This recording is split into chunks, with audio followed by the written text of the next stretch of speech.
Attorney knows best. Intelligent interviews. Interesting insight. Intriguing information. Attorney knows best.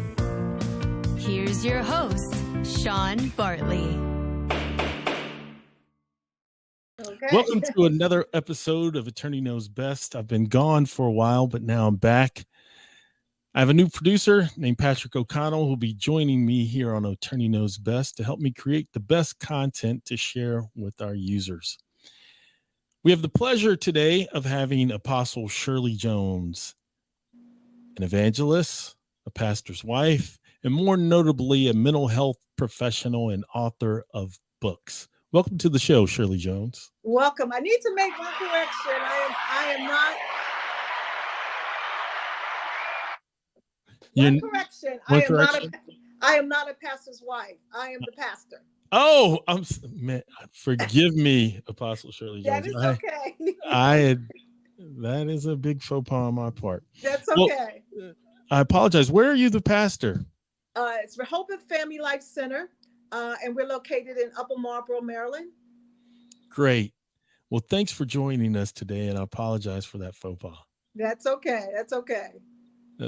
Well, I was really interested in speaking with you. Patrick put out a word and said, hey, Sean Bartley's looking to have some more podcast guests, and you stepped right up. And I was definitely interested in speaking with you because we're just entering a new phase in American life, and that's post-pandemic. Mm-hmm. And one of the big issues and topics that's facing a lot of young people, especially our children and some adults, is the mental health, not only of the nation, but the mental health of individuals who've gone through the pandemic. And so I'd love to talk to you today about mental health and how you can help people, and also discuss your books and how they can help people with their mental health. How's that sound? Sounds wonderful. We can do that. Yes. So how'd you become interested in mental health? Because I am a pastor of a church, I see a lot of issues that people are going through. And we also started a mental health group of people as counselors. And in order to counsel, I needed to be counseled myself. I needed to know what we need to give to the people. And when you think about it, a lot of us, I say this all the time, in life, a lot of stuff happens in life where you hit a wall. And sometimes you don't know what to do when you hit that wall. And sometimes you need to talk to someone. You need to depend on your faith. You need to talk to other people. So I just thought it was very important to get interested and get certified in being a mental health coach.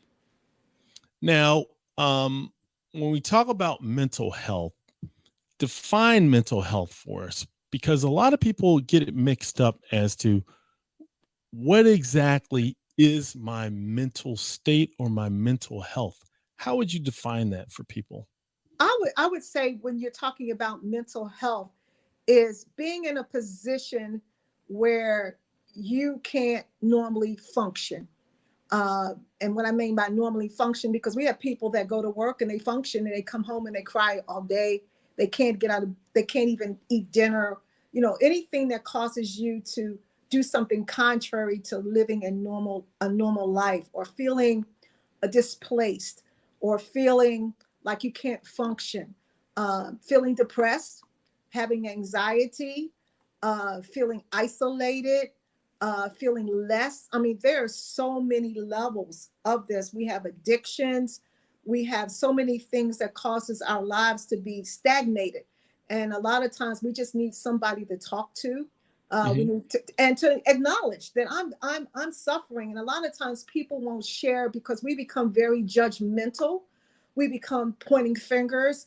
And some people would rather say they have issues, other types of issues, than dealing with their mental issues, because of how we can become very judgmental and think that people are strange and make people feel strange. But we all got stuff, we all got things that we're dealing with. And so we should be able to talk to one another. And sometimes you need professional help. And that's what I learned by taking this class. There's some things that I can talk to you. I can encourage you. I can pray with you. I can lead you through the word of God. I can lead you to the books. But there's sometimes you may have a chemical imbalance. There may be some things that have to be done mentally. So you have to know where the line is. You know, you can encourage people, but if it's medical or even out of your scope, you need to be able to direct people to someone that's more versed in that particular subject. I know you're a pastor and you touched on mental health and the needs of your congregation, and you pursued mental health for that reason. But is there a more personal story as to why you chose to pursue mental health and helping people? Yeah, because when you my life, I'll give you just a snapshot. Early on, I was going through a lot of things in my own personal life. I didn't feel like there's got to be more to life than this, just this. And so there were days when I was sad. Then I went through a divorce. And then later on, I lost one of my sons. I have 3 sons. I lost my middle son at the age of 19. And I knew what that felt like to lose a child, because, you know, as parents, we always think that the parent is going to precede the child in death. And so when that happens, it takes a while for your brain to even calculate that this is going on. There were days when I said, okay, when it first happened, I was like, if I wake up in the morning, this is going to be a bad dream. Then I woke up and it wasn't a bad dream. And I had to deal with that. But there were days when I didn't think I was going to make it. There were days I thought I would never smile again. There were days I never thought I would have joy again. But by the grace of God, that I was able to smile again, to laugh again, to even celebrate my birthday. My son died on June 3rd. His funeral was June 7th. My birthday was June 10th. So for years, I didn't celebrate my birthday because it overshadowed.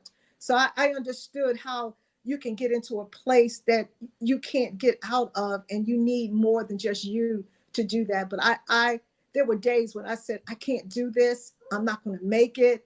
You know, there's a thin line between sanity and insanity. So I know what that feels like. And because I've been in those situations through divorce, through death, through loss, through so many things, I said, now is my opportunity to be able to help somebody else.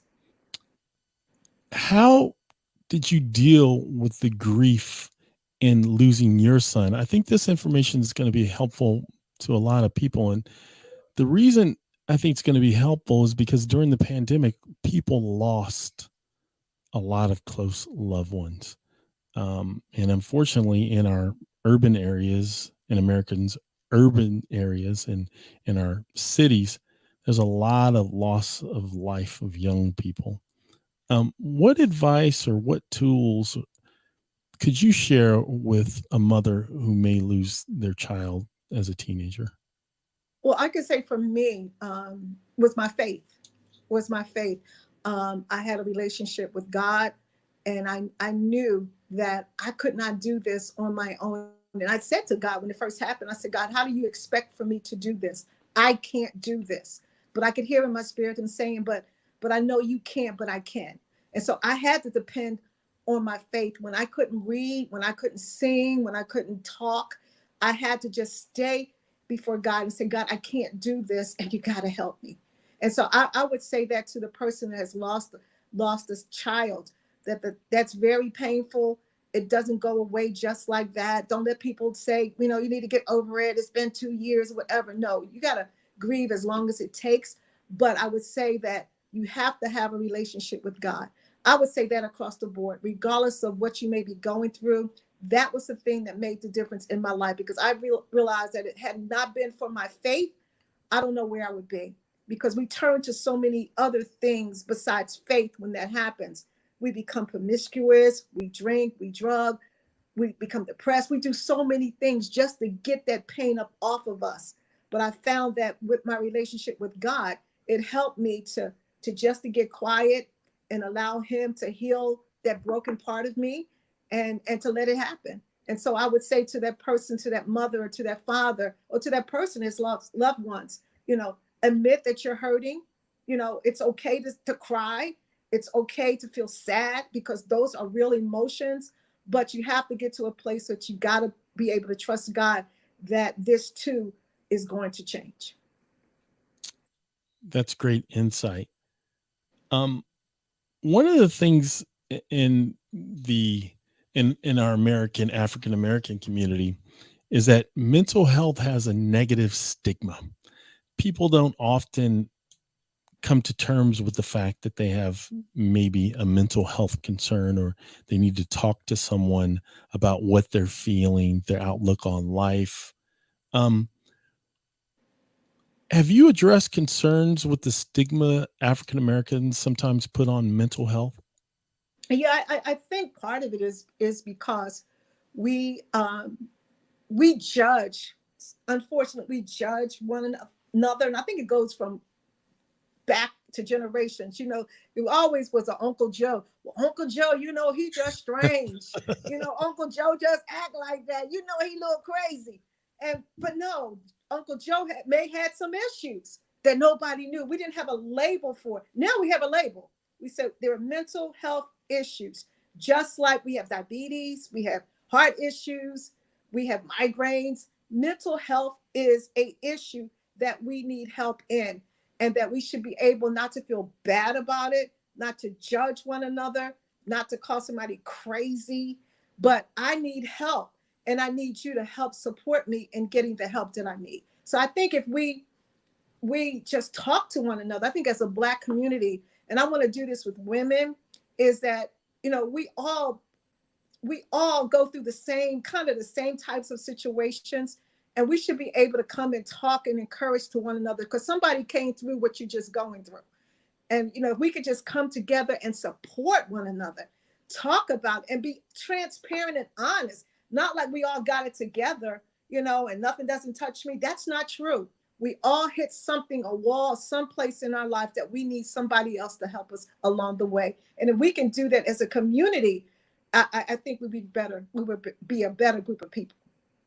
Now, your role as a lead pastor of the church, how did you come about the path in becoming a pastor? Interesting. Well, early on, like I said, when I had those moments of despair and just knowing life was going to need to be different, and I would cry, and I couldn't really talk about it because, I was married then. I had 3 children. We had the house, we had the money, we had the car. It looked like everything was wonderful, but I just felt like there was something missing. And then life began to do a down spiral, and I needed something more than just me. So I began to pray all the time. I began to seek God out. I began to pray. And from there, God just began to open up doors for me to be able to pray with other people. And I'm originally from Philadelphia. I'm not from this area. I'm from Philly. I'm from Philly. And Philly, Downingtown, Philly, or Philly? The main line or Philly? I'm from Philly, not the main line. Philly. I was born in North Philly, raised in West Philly, and moved to Mount Airy. So no, I'm Philly girl. Okay. And so I left Philadelphia. He said, "I'm giving you a new life." This was after my divorce. "I'm giving you a new life," and I left Philadelphia with 2 of my sons. My other son was already in the military, and sounds really probably strange, but I left Philadelphia with 2 children, with clothes in a suitcase, no job, and no car, and not knowing anybody. And I moved to the Alexandria, Virginia area, because in my spirit, I prayed about it. And that's where I knew I needed to be. Matter of fact, I was talking to my brother just the other day, because he showed up at the train station. He had flowers, and he said, "Mom don't like this." He said, "But you go and do what God told you to do." And so I moved to Alexandria, Virginia. I joined a church. And from there, the pastor says, clearly, one day he asked me to pray. He said, clearly there's an anointing on your life. And he just began to mentor me and allowed me to be over the women's ministry, the board of directors. I wrote curriculum for the church, and it just kept evolving. And so after 2.5 to 3 years, he ordained me as a pastor. I was there for years, moved on to another church to get some more experience. And then God just said, "Build me a house and I'll come." And he said, "You build it, I'll come." He said, "But you can't build me a house if you're in a house." And so that's when I left that church and started with the associate pastor. We're best friends. God spoke to her as well. And we started the church in in Upper Marlboro in 2009. And matter of fact, we're just about to celebrate 13 years on Sunday. This coming Sunday Nice. is 13 years. So that's how I got to be pastor. Congratulations. Thank you. I think this is Thank a you. perfect lead in to one of the books you've written and authored. And that book is Lifeline When God Speaks. There's a volume 1 and 2. Tell Yes. us about Lifeline When God Speaks, your book. Lifeline, When God Speaks, is a book. Like I said, when I was going through things, I would just pray and get quiet before God. And every time that I would hit a wall or I needed further instructions, I would pray and he would give me directions in what to do and how to do it. And so he says, now that I've given you this wisdom and this revelation, he says, now I need you to write it so that other people can read it and be encouraged as well. And so volume 1 and volume 2 are, I journal. I've journaled since about 1985. And so a lot of the book is extracts from my journaling. And also, I can't sing, except he said, make a joyful noise unto the Lord. You know, Okay. I can't sing, but I write music sometimes. So along with the Lifeline 1 and 2, I wrote a 4-song worship. And someone that I know that has a beautiful voice, she went into a recording studio as a gift to me, as a birthday gift. She went and took the words and she recorded the song. So we have a CD, a 4-song worship song that goes along with the books, volume 1 and volume 2. Why should someone buy your book, and what will they gain from buying your book and reading it? Well, I believe that as I was encouraged, I believe that they will be encouraged as well. Matter of fact, in my first volume 1, my son, my oldest son, and my youngest son actually wrote the foreword. They walk with me, they've seen the things that I've gone through, and they believe that the things that I've gone through and the things that I wrote about will be a blessing because it was a blessing to them. And then volume 2, there were people that wrote acknowledgments based on volume 1 that they read. So I believe if they read the book, Lifeline When God Speaks, that as he spoke to me, that the words on the page will speak to them as well. Is there a part of the book that you could particularly discuss today that you think would help change someone's life who's listening to this podcast today? Yeah, actually, I marked a few pages. Now this is real. This is in volume 1, and it's entitled Relentless, and it says, "Stop. This is not the time to move or come up with your own plans of deliverance. The whole objective of the enemy is to cause you to move out of place so that when the answer, blessing, and deliverance come, they will find you out of position to receive what you have long been waiting for. The time is shorter now than ever before. Hold fast and be relentless no matter what comes your way. It is a distraction to force you out of position. Don't move. Just press into me even the more, says the Lord." And then Psalm 62:5-6 says, "My soul, wait thou only upon God, for my expectation is from him. He only is my rock and my salvation. He is my defense. I shall not be moved." So how should somebody take that and apply it to their life? And I'm glad you asked that because I'm a practical preacher. I believe that the Bible is not just a history lesson, but we should be able to take the word and apply it to our everyday life. And so if you read this, what it's basically is saying is that sometimes we get antsy when we're waiting for something and we get out of position. We try to make it work or we try to come up with means.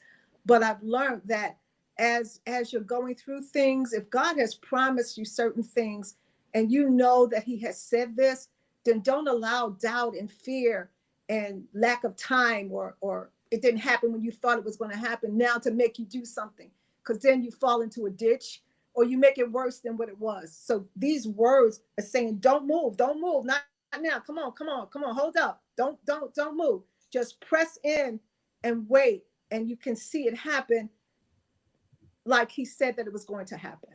So everything that's in this book, these books that I wrote, are words like that. They're words of encouragement, telling people to trust God, to not to be fearful, not to be doubtful. And if you do, to pray and to trust God that what he said he's going to do, he's going to do. Prime example, in the Bible, it talks about the Israelites. The Israelites were told to go to the promised land, but because they became fearful and doubtful, a journey that would have taken 11 days wound up taking 40 years. 40 years because they did not trust and believe that God was going to do what he said he was going to do. So this being relentless is, I'm going to believe you, God. I'm not going to move. I'm going to trust you. I'm not going to try to make it happen. I'm not trying to figure it out. I'm not going to try to get somebody to get me out of this. I am going to wait. I am going to trust you because I have history with you. And I know that if you did it before, that you can do it again. Be relentless. Don't move. Don't move. Don't move. Don't move. And trust God. It reminds me of a gospel song called Stand. Yes. I think, Yes. Donnie McClurkin sings it, if I'm Yeah. not mistaken. I think it's Marvin Sapp, maybe? No, it may be Stan. No, that is Donnie McClurkin. Okay. Yeah. And it talks about basically what you're saying is be relentless and knowing and don't move or change your position, but stand where you are and rely on God to help you. Right. You also have a second book, and that second book is called The ABCs of Leadership. Yes. I think leadership is important, and especially where we are in America today, there's quote unquote controversial times and controversial decisions. Yes. And there needs to be individuals and or an individual to help lead us through these controversial times. One of the strengths of America is that we have people that stand up and decide to lead, be it, at work, at home, in a church, or in a volunteer organization. What led you to write the book ABCs of Leadership? Was it your professional career or was it your leadership of your church? It's a combination of both. It was very interesting that I had another book in mind that I was going to write.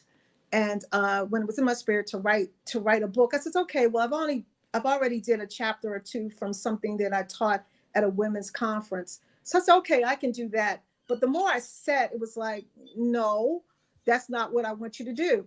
I mean, I actually got the title. I saw the cover through prayer, ABCs of Leadership. And I was given the instructions, if you come before me for 6 weeks, every day, every evening for 6 weeks, I am going to give you principles of leadership. Get you a notebook and a marker. And so that's what I would do in the evenings. I would come and I would sit and I would listen. And God began to just download the different aspects of being a leader. And so I wrote the book in 6 weeks, 7 weeks. I had it to my publisher. And these are the things that he taught me and told me about being a leader. So I'm a leader in the church, but I also worked for the federal government. I'm retired now. I worked as a quality control analyst and a customer service liaison, where I taught classes throughout the United States on customer service. So I've been in both places, but both places kind of hinge together to give me the person that I am today.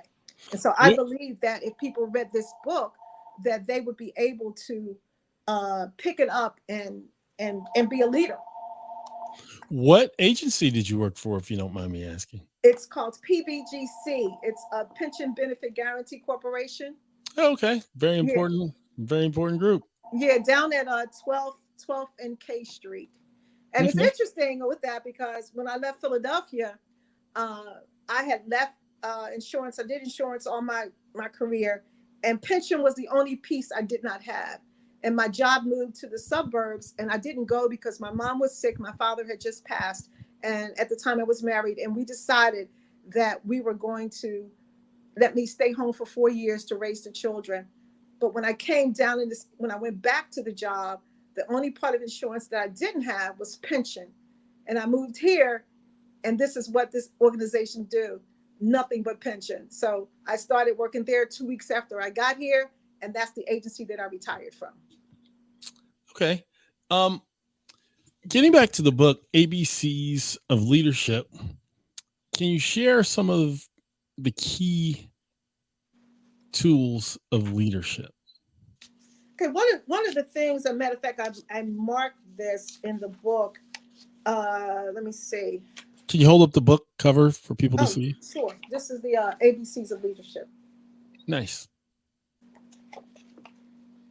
And one of the things with this is to be an encourager. One of the things I believe a good leader is an encourager.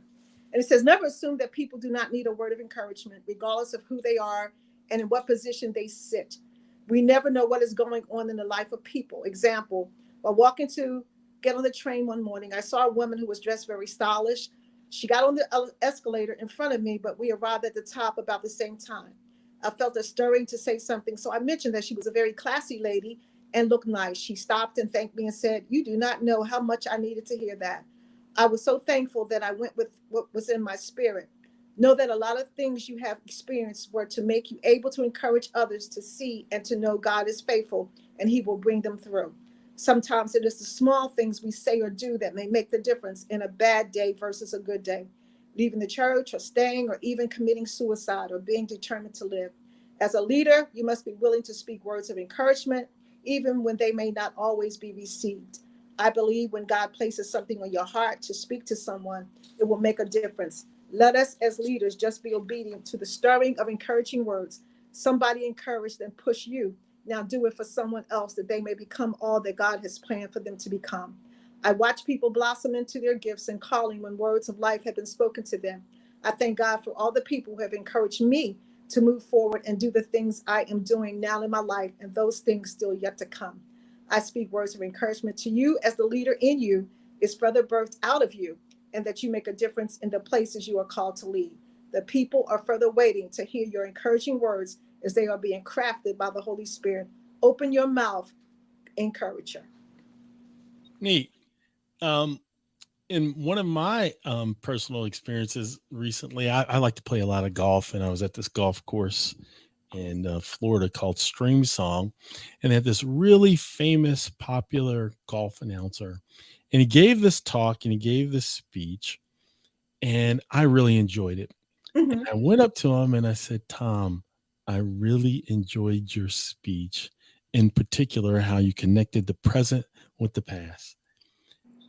He about fell over and told me, "Thank you so much for saying that," Mm-hmm. because I didn't know if I connected with anyone. And what was interesting is that this guy was world renowned, and little old me went up to him just to Yes. encourage him and say something nice. And it meant the world to him. And so I walked away. The evening was winding down, and he came up to me again after he'd glad handed and talked to a lot of people and said, "Hey, man, I wanted to tell you, you really made my night." Mm, And I okay. thought it was fascinating Okay. that somebody as important and as popular as he is, that I said something to encourage him. I didn't do it for looking for anything in particular, but I Right. just wanted to affirm what he had lent to me that evening. Yeah, because we I think, never know. We never know. Regardless of people's titles and their positions, you never know what people are going through. And sometimes people just need to hear that something that they've said or something that they've done has made a difference in your life. yeah, can you share another aspect of leadership that you think is important and give a personal experience on how you use that aspect of leadership to help someone or help yourself? I would say do not be afraid to lead. Not to be afraid to lead. I could say for myself, as being a pastor, I never liked talking in front of people. When I was in school, if I had to do an oral book report, my hands would shake and they would be sweaty and my knees would knock, and I would even make excuses and maybe not want to go to school that day because I had to Wow. do this book report. Hmm. And but here I am now, a pastor, speaking in front of people, preaching on Sunday, writing books. I remember in college, my professor would mark up all my papers in my writing class, and my final paper that I wrote, I got an A on it. I was so excited that I knocked my hot chocolate on my paper, you know. And I said, but now here's the girl that was having a hard time writing.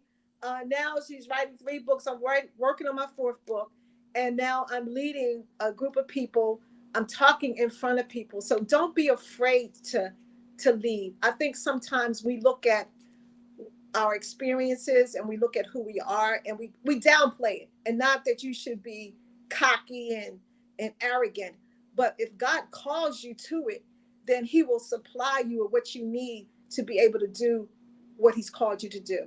Like even now when I stand up, I'm never like, oh, I got this. No, no, I got this because God said this is where I'm supposed to be. And I wait for the instructions and the download to be able to give to people. So I would say another aspect of being a leader is do not be afraid to lead. I'm going to do this. I'm going to tie together your life. And I think it's important that when you look at mental health and a person who's willing to address mental health and help people get through their mental health situations, and then you look at leadership, I think they go hand in hand.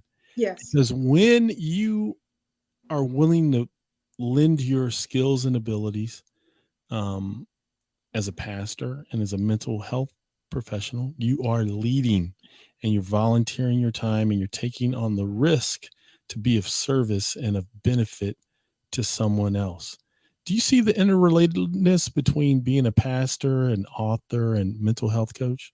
Yeah, I think it kind of all goes together. I believe that all the experiences in each part of my life, as a pastor, as an author, as a mental health coach, yes, it all kind of goes together, because in all of those situations, I usually rely on not only the knowledge or the intellectual side, but also the experience side.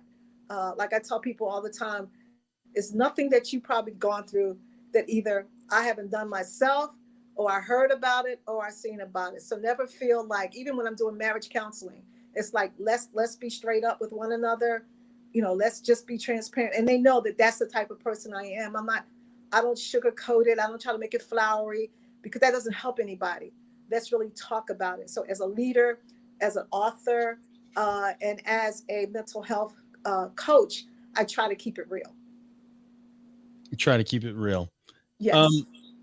Give me an example of where you help lead someone and transform their life, not only with your books, but one-on-one. Prime example. I'm glad you asked that question. My cousin used to. We lived in Philadelphia, and we lived right across the street from one another. And I was standing out on the steps one day, and I was just looking up the street because my sons were outside, and I was just standing there. And she came up the street, and she came over, and she said, Shirley, she said, I'm just tired. I'm like, what are you talking about? She says, I'm doing things that I know I shouldn't be doing, and I just want my life to change. So she said, can you help me? And so I prayed with her, and she dedicated her life to the Lord right there on the steps. I tell people it doesn't have to be in the church all the time, that it could be in the supermarket. I could pray with people in the supermarket, in a parking lot. It doesn't matter. And so now she gave her life to the Lord, and we started praying on a daily basis. And then one day I said to her, I says, no, I'm not going to pray. You're going to pray. And she started praying, She told other people about the prayer line that we had. And so other people started coming on the prayer line. And now she is an ordained evangelist, powerful woman of God. And so her life changed. I didn't even know, that's what she was coming across the street for that day. But she says, I've seen your life. I've seen your life. And so she said, I just wanted my life to change. Neat. Looking back over your life and where you are now, what do you think is your greatest accomplishment as an author and pastor? That's a good one. I believe that people that have heard me preach and teach understand that I'm a practical teacher and a preacher, and that I'm very transparent, and I write the truth as far as I know to be the truth. but I believe that there's still so much more for me to do. I believe I have a few more books in my belly. I know I have a few more sermons to preach, and I know there's still people's lives that I want to touch. But there's not one particular thing that you could share that you're most proud of? I would say when I see both of my sons in church, not only in church, but both of them are fathers and their husbands, and they're funny. They will call me and they will say, can I speak to mommy? Or they will say, can I speak to the apostle? I said, okay, which hat do I have to wear right now to talk to you? So we laugh about that. And so I would say, and I see my grandchildren in church raising their hand, and they're asking me questions about God. And Grandma, why do you do this? I would say that the greatest is to see and expose my children and my grandchildren to the faith that I walk in, and to see in them grabbing that as well. Neat. Do you have any questions for me? No, I'm just glad that we got a chance to be able to connect. I said, this is going to be really good, because we kept hitting some walls, and so, but I'm just glad that we got the opportunity to do this. Yeah. If our audience members would like to purchase all 3 of your books, how would they go about doing it? They can actually contact me. Let me give you my email address. They could contact me at Apostle S. Jones at Rehoboth. That's REHOBOTH. That's F as in Frank, LC.org. And they can send me an email telling me that they're interested in the book, give me their information, and I'll be sure to be able to mail it out to them. Can you repeat that again? Okay, that's Apostle S. Jones at Rehoboth. That's REHOBOTHFLC.org. Thank you so much, Apostle Shirley Jones. Well, I do have something for you. Oh, you do?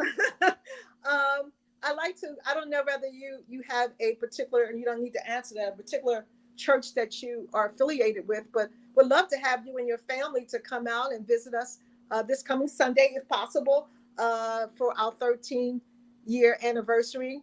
And also, I host a show the first Monday of every month. It's called Lifeline, and it's a When Christians Speak blog talk show. And I would love to have you come and be my guest on my show. I'd love to be your guest on your show. That'd be great. Okay. We'll be out of town for this weekend, though, but congratulations on your 13th anniversary. Thank you. So we'll stay in touch, and we can talk about maybe what your availability looks like to be a guest on my show. Like I say, it's the first Monday of each month. Well, that's great. Now, does your show have a website address you'd like to share with the audience? The broadcast, it's actually When Christians Speak blog talk show. .com or just blog talk show? I think it's .com. Okay. Yeah, and they can go. There's other people that have shows as well, but they can review some of my old shows as well. And if they want to go to, we have a Facebook page for the church, Rehoboth Family Life Center, and all the messages on our videos are on our Facebook page as well. Sounds like a plan. Well, Apostle Shirley Jones, thank you so much for taking out your time to speak with me and inform our audience today about your books, about your life, and how you can help them through your books and your church. And thank you so much for having me. It's been a pleasure. Pleasure's been all ours. Thank you so much. Okay.